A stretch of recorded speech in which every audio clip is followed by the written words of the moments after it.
পানি খাইলে রোজা ভাঙ্গে, আমি কোরআন হাদিসে পাই নাই। মহান আল্লাহ তাআলা সকল জ্ঞান এবং গুণের আধার। তিনি মানুষকে জ্ঞান এবং গুণ দান করে থাকেন এবং সকল গুণে গুণান্বিত করে থাকেন।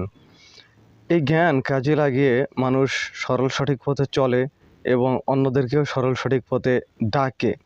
তো এই জ্ঞান কাজে লাগিয়ে মানুষ যেমন আল্লাহ তাআলার পথে ডাকে, অনুরূপভাবে এই জ্ঞান কাজে লাগিয়ে মানুষকে শয়তানের পথে ডাকে, বিভ্রান্ত করে এবং মানুষকে পথভ্রষ্ট করে দেয়।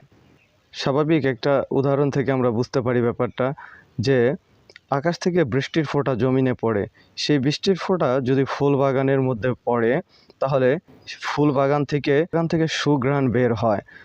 অন্যদিকে সেই বৃষ্টির ফোঁটা যদি কোনো ডাস্টবিন বা কোনো ময়লা আবর্জনা ভাগাড়ের মধ্যে পড়ে তাহলে সেখান থেকে দুর্গন্ধ বের হয়।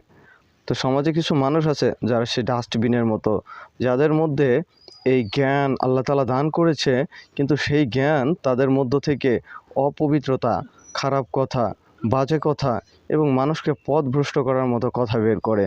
তো তাদের থেকে সবসময় সাবধান থাকতে হবে, কারণ তারা যতই জ্ঞানী হোক, তারা যতই গুণী হোক, এই জ্ঞান এবং গুণের মাধ্যমে মানুষকে পথভ্রষ্ট করে এবং মানুষকে খারাপ পথে পরিচালিত করে এবং তাদের সাথে তারা চলবে বা তাদের কথা যারা শুনবে তারাও পথভ্রষ্ট হয়ে যাবে।